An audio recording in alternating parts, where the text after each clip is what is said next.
미팅 시작하도록 하겠습니다. 외부 일정 관계로 주식 전략 먼저 발표하도록 하겠습니다. 예, 어저께 미국장 좀 하락을 해서 그거 관련된 코멘트 좀 드리겠습니다. 지난주까지는 주식시장은 뭐 긍정적인 거 계속 반영하면서 좀 상승하는 모습 보였다가 요번 주 들어서는 좀 하락하는 모습들로 전환이 됐었는데, 특히 어저께는 나스닥이 가장 큰 폭으로 좀 하락을 했었고, S&P와 다우도 좀 조정받는 그런 모습들을 나타냈습니다. 주요 시장 이슈는 아무래도 뭐 민주당 정권이 집권한 이후에 대형 테크 업종에 대한 규제 강화 가능성들이 좀 제기가 되면서 어저께는 나스닥 중심으로 좀 조정받았다라고 좀 보여지고 있는데요. 일단은 그 민주당 집권 이후에 아무래도 대형 테크 업종에 대한 규제 강화 가능성은 남아있다라고 좀 보고 있습니다.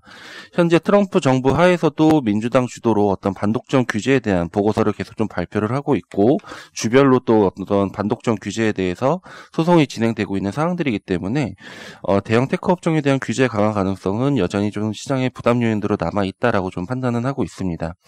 다만 이제 단기적인 관점에서 미국 주식시장이 계속 좀 조정을 받을 것이냐라는 판단이 필요할 것 같은데요. 일단은 방향성만 놓고 보면은 큰 폭의 조정 가능성은 아직은 좀 제한적이다라고 좀 보고 있고, 완만한 상승세가 좀 나타날 가능성이 더 높다. 다만 이제 1분기 중후반 이후에는 금리 상승에 따른 어떤 주가의 조정 가능성은 열어둘 필요가 있겠다라고 좀 말씀드릴 수 있을 것 같습니다. 자세하게 좀 더 설명드리면은, 일단 테크 업종에 대한 규제가 단기에 시연되기는 좀 어려운 상황들이 있다라고 좀 말씀드릴 수 있을 것 같고요. 그리고 최근에 우려가 되고 있는 연준의 연내 통화정책 정상화가 추진될 정도로 인플레가 세게 나올 가능성도 좀 어려운 상황들이다라고 좀 보고 있습니다. 이제 신정부 출범 이후에 1조 달러 전후에 이제 추가 경기 부양책 시행 가능성이 높다라는 점에서 시장은 이러한 점들을 조금 더 긍정적으로 반영하지 않겠나라고 좀 말씀드릴 수 있을 것 같고요.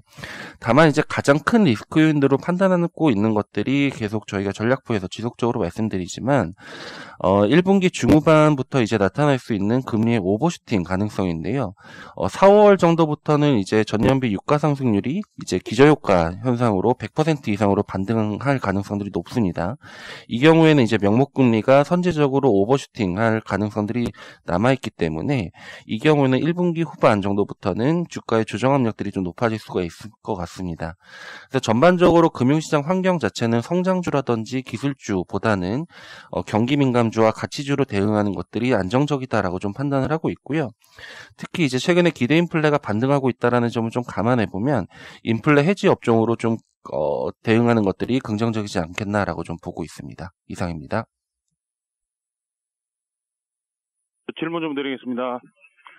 거기 테크 기업들 규제 관련돼서 뭐 좀 구체적으로 언급된 것들이 있나요? 뭐 짧은 기간 내에 뭐 가시권에 들어온다든지 뭐 이런 부분들, 뭐 이 정책 자체는 뭐 저희가 다 알고 있는 부분이고, 실제 뭐 이 정책이 실행되는 뭐 단초를 제공한다든지 뭐 이런 부분들, 이제 구체적인 뭐 어떠한 액션들이 있었던지. 이미 지난해 말에 하원 중심으로 해서 그 대형 테크 업종에 대한 반독점 규제에 대한 사법위원회에서 보고서가 발간이 됐고요. 이거에 대해서 뭐 구체적으로 언제쯤부터 반독점에 대한 소송이 들어갈 것이다라는 구체적인 방안들은 제시가 된 적은 없었지만, 주별로는 일부 좀 반독점 규제에 대해서 소송이 들어간 상황들입니다. 지금까지는 아직 뭐 구체적으로 어떤 소송에 대해서 진행되고 있는 거는 구체화되진 않았는데, 이게 조금 더 가속화 될 것이다라는 우려들이 좀 높아지고 있는 상황이다라고 좀 보시면 될 것 같아요. 그 경기 회복 추세가 아직 눈에 띄지 않는 상황에서 미국 국채금리가 뭐 1.1%까지 올라갔잖아요. 그래서 제일 우려하는 부분이 이런 부분인데, 그 관련해서 전망에 대해서 설명 좀 부탁드립니다. 일단은 금리에 대한 방향성이 최근에 좀 높아지게 된 것들이 민주당이 집권한 블루웨이브 현상들이 나타나면서 민주당이 집권하고, 이에 따라서 이제 추가적인 부양책을 시행할 것이다라는 기대감들이 좀 높아지다 보니까 금리에 대한 상승 압력들이 좀 더 빠르게 나타났다라고 좀 보고 있고요. 저희는 기본적으로 상반기 중에 금리에 대한 오버슈팅 가능성을 계속적으로 좀 언급을 드렸었는데, 그 금리가 정책에 대한 기대감들 때문에 반등 시점이 조금 더 빠르게 나타났다라고 좀 말씀드릴 수 있을 것 같고요. 금리에 대한 고점은 채권 쪽에서도 추가적으로 말씀드릴 수는 있겠지만, 일단은 그 1분기 후반, 2분기 초반 정도에 나타날 수 있는 그 1.5%를 상단으로 좀 제시를 해드리고 있습니다. 순서로 돌아가서 대체 투자. 네, 대체 투자, 인프라부터 말씀드리겠습니다. 블루비브, 우리가 했던 스파크 멘트를 통해서 말씀을 드렸겠지만, 상하원 모두 장악을 해서, 실질적으로 바이든 행정부 1.3조 인프라 투자 계획은, 하반기부터, 시작이 될 거라 보고 있습니다. 그래서 지난주 글로벌 리치를 보면은, 코로나 3차 유행, 그리고 변종에도 불구하고, 국가 유가 상승하고요, 국제 유가 상승하고, 화물 물동력이 소폭 회복하면서 컨테이너 운임도 좀 올랐습니다. 따라서 섹터로 보면은 항만이나 그리고 우리 있던 오일 앤 가스, 아까 말했던 직접적으로 영향을 받는 그런 인프라들이 지금 상승을 했다고 보고 있고요. 그리고 유럽도 올해부터 공공 인프라도 이제 재기될 거라고 보고 있습니다. 유럽 회복기금 7,500억 유로도 이제 시행이 될 거라고 보고 있어서 올 상반기에 우리 리플레이션 진입 구간으로 보기 때문에 경기 민감에 있는 공항이나 도로도 비중 확대 의견을 제시하고 있고요. 바이든 행정부의 수혜를 볼 수 있는 수자원 인프라, 친환경하고 신재생 쪽에 가깝죠. 그래서 수자원 인프라도 확대 의견을 제시하고 있습니다. 이어서 리츠를 말씀을 드리자면은 지난주는 소폭 좀 빠졌습니다. 리츠는 세 가지의 그 바이든 공약 중에 하나가 증세고요. 두 번째는 헬스케어 정책, 세 번째는 아까 말했던 반독점 정책입니다. 그래서 섹터별로 차별화가 현상이 될 건데 증세는 사실상 큰 영향이 없다고 봅니다. 왜냐면은 리츠는 90% 이상 배당을 하기 때문에 법인세하고 효과가 없다고 보고 있고요. 헬스케어는 고령자 위주에 있는 메디케어 쪽은 영향을 받을 수 있을 겁니다. 왜냐면은 공공적으로 전문 요양시설에는 정부가 일단은 보조해 주는 거기 때문에 임대료 수익이 좀 악화될 수 있다고 판단하고 있고요. 세 번째 반독점 쪽은 테크 쪽 기업인데 우리가 그 리츠는 셀타워 그리고 우리 했던 데이터 센터 이런 부분에서는 실질적으로 조금 주가 조정이 올 거라고 보고 있어서 우리는 하반기 될수록 리츠도 민감 섹터나 아까 말했던 많이 올랐던 데이터 센터나 그 특수형 셀타워는 비중 축소를 하고 있는 중이다. 이렇게 말씀을 드리겠습니다. 이상입니다.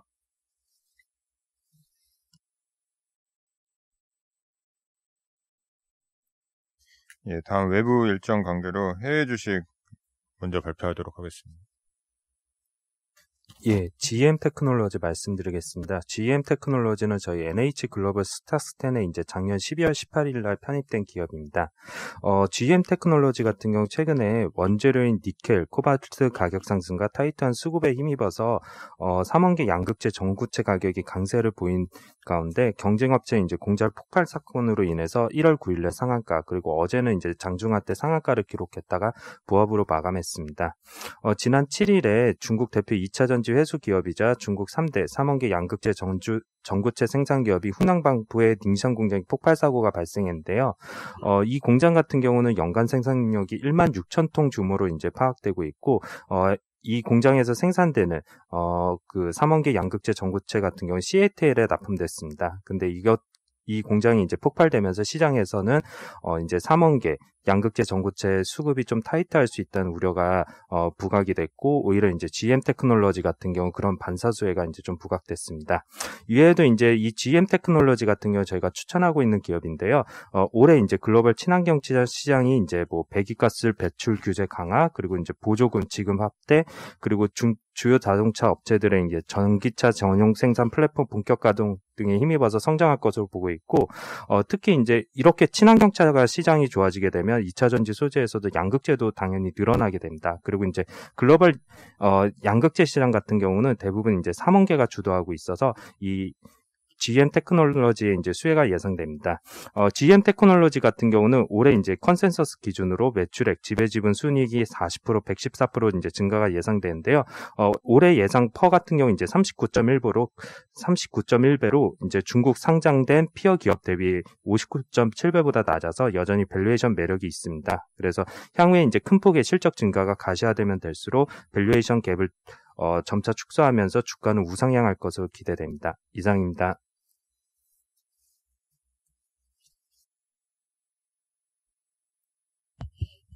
예, 원래 순서로 돌아가서 산업기업 분석을 넘어가도록 하겠습니다. 첫 번째는 음식료 발표.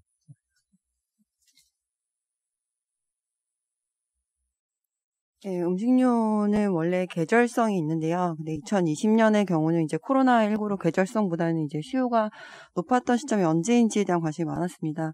근데 이제 2020년 4분기는 이제 3분기 이후 수요 감소 구간임에다 이제 추석과 설 시점 차에 따른 이제 엽기적 부담이 크기 때문에 매출과 이익 둔화 우려가 있었습니다. 그러나 이제 우려 대비 실적은 견조할 전망입니다. 결론은 실적 흐름은 우려보다 견조하지만 이제 자료 갖고 계신 분들은 이 페이지의 그림 1번 보시면 이제 코스피 대비 지금 할인되어 거래 중에 있습니다.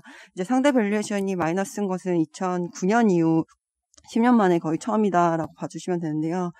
2009년과 일단 상황은 굉장히 다릅니다. 2009년과 2020 지금 최근에 있는 상황 중에서 가장 유사한 것은 이제 곡물가 상승 부분인데요. 근데 이제 2009년 같은 경우는 곡물가 상승에도 불구하고 정부의 규제 때문에 정부의 물가 안정 정책 때문에 곡물가 상승 부분을 가격에 전가하기 어려웠습니다. 근데 이제 최근 같은 경우는 이제 정부가 그 정당화된 이슈만 있으면 그런 곡물가 상승이나 그런 원재료 부담에 대한 그런 가격 전가에 대해서 용인해주고 있는 분위기라 상황이 굉장히 다르다 이렇게 말씀드릴 수 있겠습니다. 4분기 업황 조금 더 말씀을 드리면요. 우선 10월과 11월 식품 수요 나쁘지 않았고 12월에는 이제 특히 좋았던 것으로 확인됩니다. 우선 이제 페이지 5의 그림 6번 보시면 외식과 가공식품 판매 격차가 1분기에 커졌다, 2분기에 다시 줄어들고 3분기에 다시 올라오는데요. 이제 계절성 영향도 있지만 3분기는 코로나19가 상대적으로 완화되었던 구간임을 감안했을 때 이런 사태 장기화로 인해서 소비 행태의 고착화 현상이 나타나는 것으로 보고 있습니다. 곡물가는 다시 말씀드리지만 지난 하반기 이후 계속 상승세고요.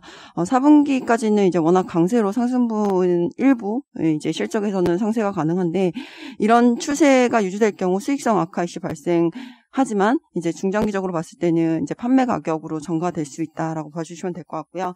최근에 있는 가격 인상 그런 현황들은 페이지 8페이지에 표 3번으로 정리해 두었습니다. 그래서 참고해 주시면 되겠습니다.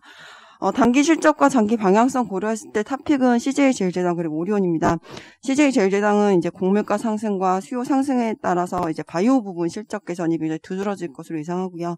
그리고 식품 가격 인상 모멘텀 그리고 해외 시장 확대가 이어지고 있습니다. 이제 방금 말씀드린 내용이 이제 4분기부터 실적이 가시화될 것으로 예상합니다. 오리온은 이제 춘절 반영 시점 차이 때문에 4분기 이슈가 좀 있는데, 상대적으로 이 부분 때문에 못 올랐으나, 춘절을 제외하고 비교하는 게 맞다고 판단하고 있고요. 이랬을 때는 20% 이상 성장 계속 유지하고 있습니다. 제당이나 오리온 같은 경우 모두 이제 펀더멘탈 개선이 두드러짐에도 불구하고, 이제 국내외 동종 업체 대비 밸류에이션이 너무 낮기 때문에 재평가가 필요하다 생각합니다. 나머지 부분은 이제 자료 참고해 주시면 되겠습니다. 감사합니다. 예, 다음 순서는 휴대폰 발표하겠습니다. 네, 중국 스마트폰 12월 출하량이 발표가 됐고요. 지금 전년비로는 일단 계속 좀 빠지는 상황으로 가고 있지만 그 전년비 감소폭은 전월 대비해서 계속 이제 축소되는 모습을 보이고 있습니다. 저희가 계속 말씀드리는 것처럼 지금 이제 판매량이 안 좋은 게 이제 수요의 문제도 어느 정도 있겠지만 그거보다는 공급이 좀 원활하지 않은 부분이 있고요. 지금 이제 AP라든지 뭐 그 모뎀 쪽이나 아니면 RF 관련된 여러 가지 이제 범용적으로 쓰이는 그 시스템 반도체 그리고 뭐 MLCC 같은 수동 부품 쪽에서 쇼티지가 계속 발생하고 있는 상황이고요.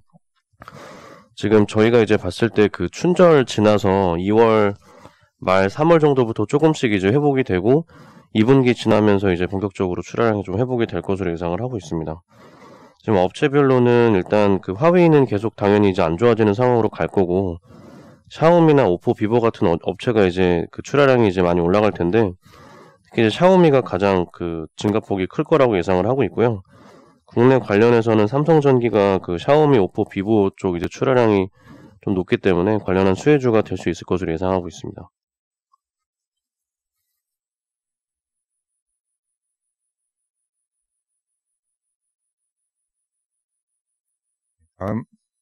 다음은 건설 발표하겠습니다. 예, 건설 말씀드리겠습니다. 최근 지방 부동산 가격 상승이 좀 가파르게 있었고요.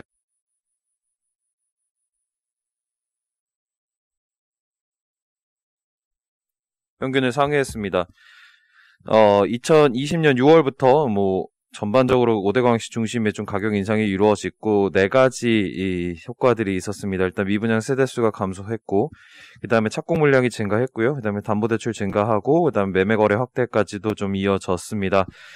미분양 같은 경우는 2020년 10월 기준으로 역대 최저 수준을 지금 기록하고 있어서 뭐 분양시장의 안정화 계속적으로 진행이 되고 있고요. 착공 물량 같은 경우에도 53만 세대 정도까지 이제 진행이 되면서 착공 물량 늘어나면서 이제 건설사들의 공사 진행이 좀 빠르게 이루어지고 있다라고 보고 있고요. 담보대출 역시도 다시 가격 상승되면서 증가하는 추세이고 매매 거래도 9만 세대로 5대 광역시와 8개도에서 주로 이제 상승폭이 이루어졌습니다.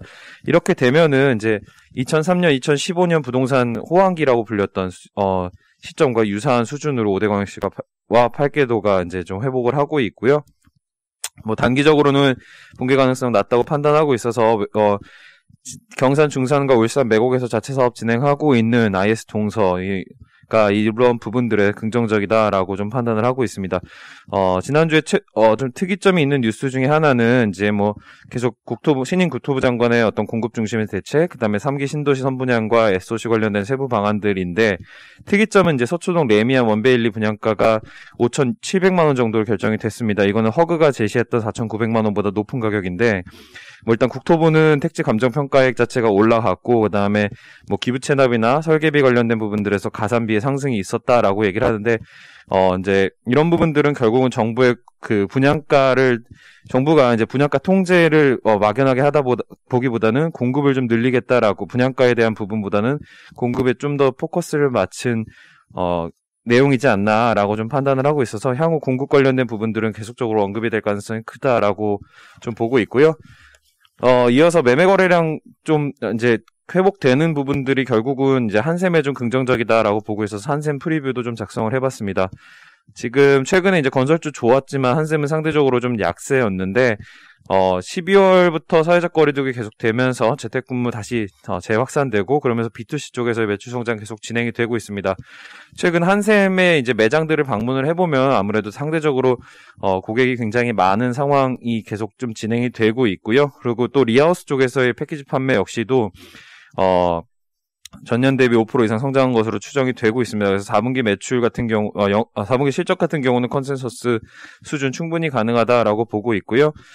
특히 이제 온라인 부분 성장과 리하우스 부분 성장이 좀 가파르게 진행이 되고 있다라고 보고 있습니다. 특히 리하우스 같은 경우는 이제 2021년에도 좀 의미 있게 성장세가 나올 거라고 보고 있습니다.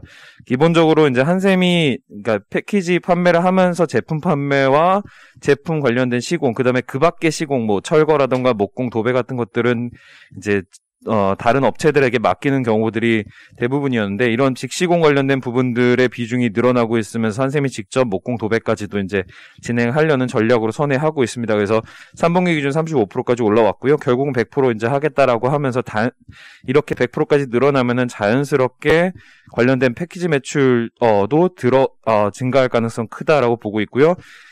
회전율 역시도 상승하면서 외형 확대 본격적으로 진행이 될 거로 보고 있습니다. 3분기 같은 경우에 이제 거래량이 꺾였음에도 불구하고 실적이 괜찮았다라는 부분들을 강조했고요. 4분기 같은 경우는 거래량이 회복되면서 실적이 좋아지는 부분들도 드리려고 하고 있습니다. 그래서 올해 이익 같은 경우에도 영업이익 매출 2.3조, 영업이익 1,300억 정도 44% 성장 가능하다라고 보고 있고 그 배경은 RH 패키지 판매 확대랑 B2C 매출 확대 계속될 거다라고 보고 있기 때문입니다. 질문 좀 드리겠습니다. 저희 대우건설만 보더라도 작년 11월 이후 주가만 보면 한 더블 정도 난 상황이고 나머지 건설사들도 저희도 물론 강조를 많이 했지만 주가가 많이 올라왔습니다. 여기서 더 추가적으로 갈 수도 있겠지만 이 정도 수준에서는 조금 비중을 많이 들고 있는 사람이라면 좀 줄이고 싶은 생각도 충분히 있을 것 같은데 이 주가 관련해서 좀 어떻게 봐야 될까요? 일단은 지금 건설 평균 PER이 9배 정도 되고요. 업체별로 보면 현대건설이 13배, GS가 9배, 그 다음에 사멘이 12배, 대우가 7배, 대림이 5배, 이렇게 아직도 좀 뭐 업사이드는 충분히 대우건설 중심으로 해서 있다라고 좀 저희는 판단을 하고 있고요. 왜냐하면 대우건설 같은 경우에는 이제 뭐 빠르면 1분기 정도에 이제 카타르 노스필드 LNG 관련된 수주 발표가 날 거고요. 그 발표된 그 수주 결과가 날 거고, 그 결과 속에서 이제 하청업체로 참여한 대우건설의 수주 가능성 좀 크다라고 보고 있어서 이 카타르 노스필드 LNG만으로도 주가 여기서 멀티플 리레이팅은 추가적인 리레이팅 가능하다라고 좀 보고 있습니다. 그 다음에 또 강조드리고 싶은 부분은 이제 IS 동서고요. 뭐 PER 9배 정도로 이제는 다른 건설사들 평균 수준까지 왔습니다. 근데 뭐 너무 잘 아시지만 이쪽은 건설업뿐만 아니라 그 다음에 폐기물 관련된 업체들 인선 ENT라든가 코엔텍 인수한 부분들, 그 다음에 여유 현금들 바탕으로 해서 추가 토지라든가 추가 M&A들 계속 준비하고 있다라는 것, 그 다음에 마지막으로 오늘 말씀드렸던 경산 중산이라는 프로젝트뿐만 아니라 고향 덕은에 뭐 2조 이상 되는 프로젝트들 다 갖고 있다라는 것들은 이 회사의 실적과 뭐 플러스 알파에 되는 모멘텀 갖고 있기 때문에 대우 IS 동서 계속적으로 좋다라고 말씀드리고 있습니다. 다음은 카카오 발표하겠습니다. 네, 카카오 말씀드리겠습니다. 최근에 이제 주가 흐름이 다시 조금 좋아지고 있는 상황인데요. 2021년 자체가 워낙 펀더멘털도 좋은 상황이고, 뭐 2020년도 그랬습니다만은, 거기에다가 이제 자회사들 IPO 모멘텀들도 이제 본격적으로 될 수 있다라는 부분들에서 보면, 저희 올해도 주가 상승은 좀 크게 나타날 것으로 기대를 하고 있습니다. 기본적으로 일단 뭐 캐시카우 역할을 하고 있는 광고랑 커머스 사업이 뭐 네이버도 마찬가지지만 지금 워낙 좋은 상황이고요. 특히 이제 이 광고 쪽은 사실 그동안 이제 카카오가 조금 약했던 부분들인데, 이 부분들이 매출이 올라오면서 전체 수익성 개선을 동반을 하고 있습니다. 거기에다가 이제 핀테크라든지 그 웹툰을 비롯한 컨텐츠 쪽에서의 매출 성장이 나타나고 있고요. 모빌리티 쪽에서도 이제 이익들이 조금씩 돌아서면서 전체적으로 그 신성장 사업에 대한 수익성도 돌아서고 있는 상황입니다. 그래서 영업이익이 자료 4페이지에 그림 보시면 일단 18년 이전하고 19년도부터는 지금 이익 레벨이 많이 달라진 상황들입니다. 뭐 매출도 마찬가지지만 영업이익이 이제 많이 증가를 하고 있는 상황들이고요. 거기에다가 이제 기본적으로 말씀드렸던 IPO 관련 자회사 IPO들이 또 주가에 좀 큰 이벤트로 작용을 할 것으로 저희 판단하고 있습니다. 올해 중에 카카오페이 뱅크 페이지가 일단은 상장할 가능성이 높고요. 여기에 이제 2022년 이후에 카카오 M, 모빌리티, 엔터프라이즈 이런 식으로 이제 상장하지 않을까 싶습니다. 4분기 실적은 자료 7페이지에 있는데요. 일단 뭐 기대치는 충분히 좀 상회하지 않을까라고 기대를 하고 있고, 방금 말씀드렸던 대로 4분기가 워낙 지금 광고도 좋고 쇼핑 쪽도 선물하기나 기존의 톡스토어 같은 쪽의 매출도 워낙 양호한 상황이어서 좋은 편이고요. 컨텐츠 쪽에서도 웹툰이나 그다음에 최근에 이제 카카오 M을 기반으로 해서 드라마랑 이런 쪽에서 광고 매출이 조금씩 나타나고 있는데, 이런 쪽에서도 성과가 괜찮습니다. 그리고 카카오 T 블루라고 해서 가맹 택시들 확대되면서 모빌리티도 매출과 이익에 좀 기여를 할 것으로 저희는 판단하고 있습니다. 이상입니다. 다음에 휴젤 발표. 네, 질문 좀 드리겠습니다. 뭐 미국 같은 경우에는 뭐 대형 테크 기업들 규제 뭐 이런 얘기가 나왔는데, 저희 뭐 카카오나 뭐 네이버 같은 뭐 가장 대표적인 기업들, 저희 기업들에 대한 저희 정부 스탠스는 지금 어떤가요?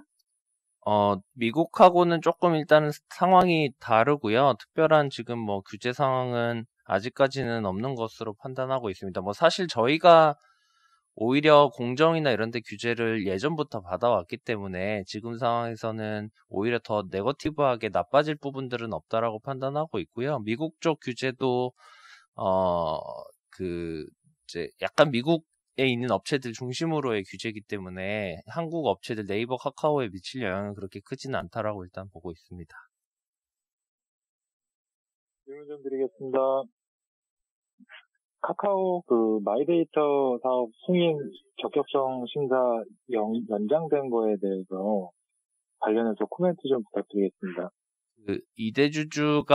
카카오페이 2대 주주가 알리페이인데요. 지금 알리페이의 에서 이제 뭐 마인 관련된 이슈로 인해서 조금 그 딜레이가 좀 있는 걸로 알고 있습니다. 근데 뭐 전체 비즈니스 자체나 마이데이터 사업 아직 이제 결과가 발표가 난 게 아니기 때문에 영향을 일단은 크진 않다라고 보고 있고요. 일단 그리고 카카오페이에서 하고 있는 비즈니스 중에 마이데이터는 아직 시작도 안 한 비즈니스이고 뭐 비중 자체도 그렇게 크지는 않고요. 카카오페이는 지금 그 카카오페이 증권에 이제 그 리테일 비즈니스가 본격적으로 아마 1분기 말에서 2분기 초쯤에 시작할 것 같고요.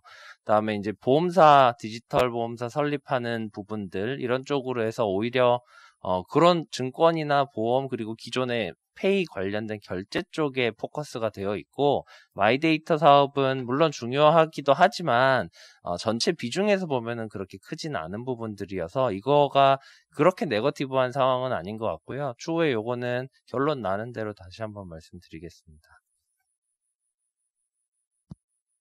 휴재를 발표하겠습니다. 네, 휴재 프리뷰 자료 발표하겠습니다.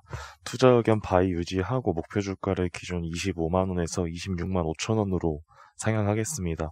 파이프라인 가치에는 큰 변화가 없으나 2021년 본업 실적 상향 조정에 따른 본업 가치 상향으로 목표 주가를 상향합니다. 우선 4분기 실적의 경우는 연결 매출액 613억, 영업이익 240억 원으로 실제 컨센서스에 부합할 것으로 전망하고요. 특히 수익성 높은 톡신 수출 비중이 확대되면서 3분기에 이어서 우수한 영업이익률 달성이 기대되고 있습니다. 품목별로 톡신 내수는 210억 원, 수출 132억 원으로 추정하는데 경쟁사 톡신 노이즈 관련해서 반사이익 효과가 여전히 지속되고 있고 이 점이 사회적 거리두기 2.5단계 영향을 상쇄하면서 내수 톡신의 경우는 사상 최대 분기 톡신 내수 매출을 달성할 것으로 기대를 합니다. 코로나19 재유행하면서 톡신 수출 감소를 우려했지만 중국향으로 톡신 초도 물량이 신규로 반영됨에 따라 3분기에 이어서 4분기에도 수출은 견조한 성장세가 예상됩니다. 필러의 경우는 내수 57억, 수출 134억 원으로 추정을 하는데요. 내수 부분은 경쟁사 톡신 노이즈 발생 이후에 신규로 이제 톡신 거래처들이 이제 확대가 되었는데 해당 거래처들을 대상으로 필러 번들링 판매 효과가 지속되면서 견조한 내수 매출이 예상됩니다. 수출은 조금 저희가 우려했었던 유럽향 수출이 부진할 것으로 기존에 우려를 했었는데 이 부분이 3분기에 이어서도 여전히 양호한 모습을 보이면서 아시아와 유럽발 수출은 점진적인 회복세를 전망하고 있습니다. 앞서 말씀드렸던 것처럼 12월 둘째 주에 약 50억 원 규모의 중국향 톡신 초도 물량 공급을 완료했고요. 연말에는 초도 물량보다 더 큰 규모의 중국향 추가 수주가 완료됐습니다. 이 부분은 이제 생산에 보통 1개월 정도 소요되는 점을 감안했을 때 1월 말에서 2월, 즉 1분기 내에는 중국향 두 번째 물량 공급될 것으로 예상을 하고 있고요. 중국 시장의 정식 출시는 3월 혹은 4월로 예상을 하고 있습니다. 이 외에도 1분기 이제 톡신 레티브의 미국 허가 신청이 좀 기대를 하고 있고 하반기에는 유럽 쪽 품목 허가 승인도 기대되어서 모멘텀도 많은 상태입니다. 저희는 중국 진출을 통한 실적 고성장이 기대되기 때문에 휴재를 뷰티케어 업종 탑픽으로 계속 유지하도록 하겠습니다. 이상입니다. 중국 파트너사하고 뭐 이익 배분이라든지 이런 좀 디테일한 부분 좀 추가 설명 좀 부탁드릴게요. 우선 휴젤이 인식하는 기준으로는 저희는 이제 파트너사인 사환제약에 톡신 물량을 넘기는 순간부터 매출로 바로 인식을 하고요. 이제 그 이후 중국 내 파트너 사인 사환제약이 직접 마케팅을 진행하기 때문에 그 이후에 대해서는 저희랑은 이제 전혀 관계없는 부분인데 저는 톡신 물량을 공급할 때 기존 톡신 가격 대비 공급가 50%를 가정으로 그 실적을 추정을 했고요. 이 부분에 대해서는 저희가 이제 1월 15일쯤에 지역별 통관 데이터가 확인이 가능한데 그때 이제 강원도 춘천 데이터로 실제로 어느 정도 톡신이 나갔는지 디테일은 좀 확인을 할 수 있을 것 같습니다. 다음에 해외 주식 어펌 발표하겠습니다. 네, 미국의 핀테크 기업인 어펌을 말씀드리겠습니다. 1월 13일 날 수요일 날 상장 예정이고요. 이 기업은 이제 Buy Now, Pay Later, 선구매 후 결제라는 트렌드를 주도하고 있는 기업입니다.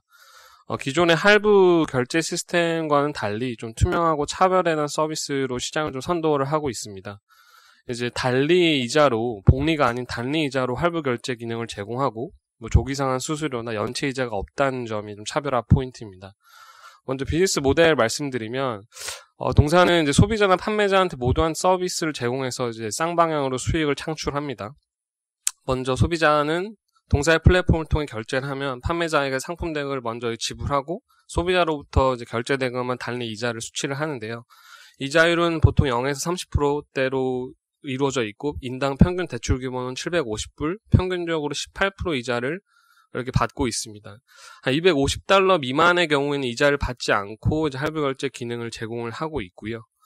그리고 이제 동사는 이제 마케팅 툴이나 뭐 소비자 구매 패턴 습관 이런 서비스를 이제 판매자 이제 가맹점한테 제공을 하고 수수료를 받습니다. 일종의 이제 가맹점 네트워크 수수료인데 뭐 수수료율은 공개하지 않지만 약 2-3% 정도로 파악이 되고 있고요. 실제로 이 가맹점 네트워크 매출 비중이 한 50% 정도 수준입니다. 투자 포인트 말씀드리면 이 밀레니얼 세대가 주도하고 있는 이 Buy Now, Pay Later 트렌드가 확산이 되고 있다라는 점인데 뭐 아시다시피 밀레니얼 세대가 뭐 70%가 이상 온라인 쇼핑을 선호를 하고 그 수많은 결제 옵션 중에서 이 Buy Now, Pay Later가 가장 빠르게 성장하는 결제 솔루션입니다. 뭐 이커머스 시장 결제 시장 점유율이 한 2023년까지 현재 대비 3배 정도 증가할 거라고 예상이 되고 있고 이미 이런 그 Buy Now, Pay Later 업체가 있습니다. 호주의 애프터페이라고 있는데 작년에 한 100% 넘게 성장을 했고 뭐 주가 역시 한 3배 정도 상승하는 사례를 좀 보였었고요. 두 번째 투자 포인트는 이제 데이터 기술력입니다. 뭐 이제 머신러닝이나 AI를 활용해서 좀 차별화된 솔루션을 제공하고 있는데 지난 6년간 상환 데이터를 포함해서 한 750만 건의 대출 데이터를 활용해서 정교한 알고리즘을 구축을 했고요. 실제로 뭐 사기나 신용위험을 효과적으로 감지하게끔 설계되어서 뭐 기존의 신용평가 시스템을 넘어서 상환 능력을 이제 효과적으로 예측하는 그런 솔루션을 갖고 있습니다. 그림 5번 보시면 뭐 지난 36개월 동안 연체율은 뭐 1.1%에 불과했고 상각 비율도 해마다 감소하는 추세를 좀 보여주고 있고요. 이제 세 번째는 이제 강력한 네트워크 효과랑 파트너십 확대인데 현재 한 620만 명의 소비자가 6,500개 정도 넘는 가맹점에서 이제 거래를 하고 있고요. 2015년 펠로톤, 16년 익스피디아, 18년 월마트랑 파트너십을 맺어서 네트워크를 확장해 나가고 있다는 점도 좀 긍정적입니다. 리스크 요인은 이제 펠로톤 매출 비중인데 지금 이제 펠로톤 매출이 비중이 한 30% 가깝게 되고 있습니다. 물론 이제 펠로톤이 이제 코로나 때문에 이제 홈 피트니스가 대세가 되고 있고 뭐 고속 성장을 하고 있어서 아직은 괜찮지만 향후 이제 펠로톤 매출이 좀 부진할 경우 영향이 있을 수 있다는 점은 좀 리스크 요인이고요. 마지막으로 밸류에이션 말씀드리면 현재 시가총액이 예상되는 거는 81에서 94억 달러, 주당 33에서 38달러 수준인데 이게 2020년 PSR 17배, 21년 80% 성장 가정 시 PSR 9.5배 수준입니다. 가장 이제 유사한 기업인 호주의 애프터페이가 PSR의 31배를 받고 있고 애프터페이 매출의 규모나 뭐 시가총액을 비교해 봤을 때 전혀 할인받을 이유가 없다라고 생각을 좀 하고 있습니다. 어펌의 주요 시장이 호주보다 더 큰 미국 시장을 감안할 필요가 있고 좀 상장 초기에 좀 주목이 필요하다라고 생각을 하고 있습니다. 이상입니다. 예, 이상 1월 12일 준비된 자료 발표를 마치도록 하겠습니다.